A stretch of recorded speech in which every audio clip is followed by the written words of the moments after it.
It's nice to see all of you again. In my series on how to transform yourself, here is my next video. In the current competitive job scenario, everyone is looking for an ultimate resume to land them an interview for a dream job. Go on the internet and you would find various ways to write a resume. Some very complicated and some ultra simple, which turns out to be very unprofessional. In this video, I'm going to show you a simple way to draft a resume, but to ensure that you get called for that dream interview. A resume is just a document created to present your skills, your backgrounds, and accomplishments. So the best in the case of a resume is to keep it simple and just stick to these basic expectations out of a resume. Here are the main things you should avoid while writing a resume. The top half of the first page is prime real estate in your resume. Fill it with the relevant information and all the information you want to send across to the person viewing it in that half. An objective statement is something which may be important to you, but is something that takes away prime space which could have more relevant information to snatch you that valuable job. The biggest no-no in a resume is spelling and grammatical mistakes. This comes across as very unprofessional and removes the total seriousness in reading your resume. In the effort to sell themselves, people tend to go into the ambiguous.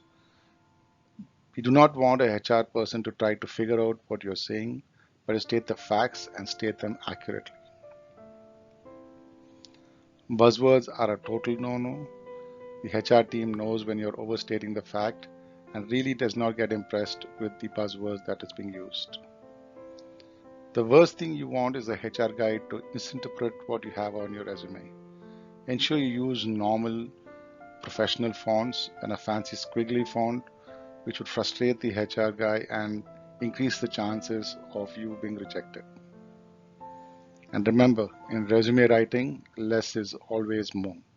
Stick to the facts, keep it to the point, preferably in pointless, that people see the relevant facts and take away the right things that you want to sell through your resume. Here is my suggestion on how to draft a framework of a resume. Let's break it down into 6 major sections: the header, the executive summary, skills, achievements, experience, and your personal information.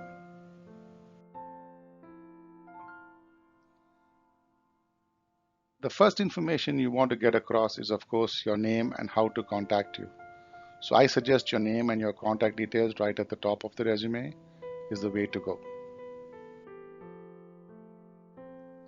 The executive summary is the main selling point of your resume. Make sure it's short, but relevant information is provided. It should never be more than 3 lines, in the worst case 4. If I could fit 20 years of my career into 3 lines, I'm sure you can fit yours in.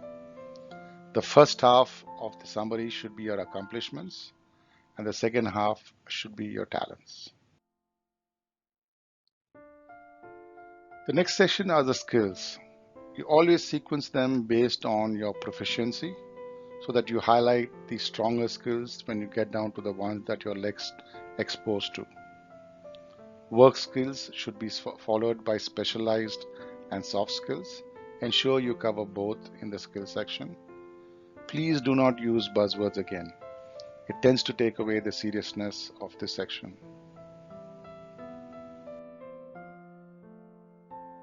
The next section is your achievements. This is the place to sell yourself.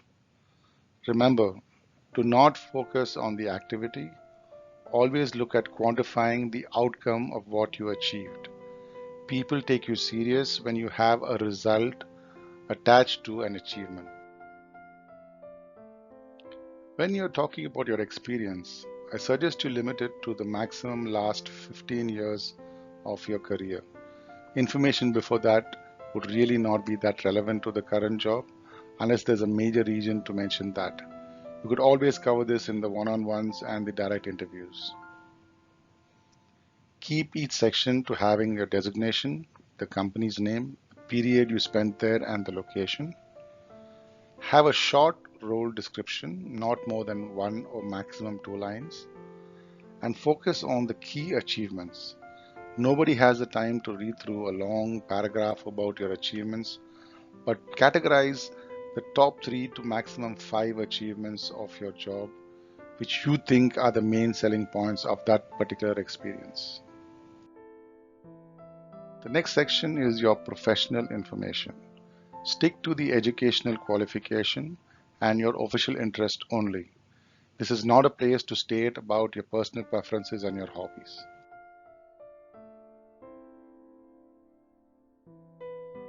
In closing, let's summarize the don'ts and the do's that you should keep in mind while writing a resume. As I told you, avoid an objective statement. Definitely no spelling or grammar mistakes. No graphical or tables or lines which would distract the person from reading the relevant information. No fancy squiggly fonts. No ambiguous statements. State the facts and to the point. Avoid personal information beside your contact details and your name. Sell your value should be the focus of the whole resume. Use strong verbs when you're trying to define your strengths and your roles. Remember to always state the facts and then quantify your achievements rather than describe the achievement. In the overall scheme of things, as I told you, resume less is always more. Limited to maximum 2 pages, and even in those 2 pages, a maximum of 650 words. Anything more than that is normally considered superfluous and tends to give a fatigue to the reader of the resume.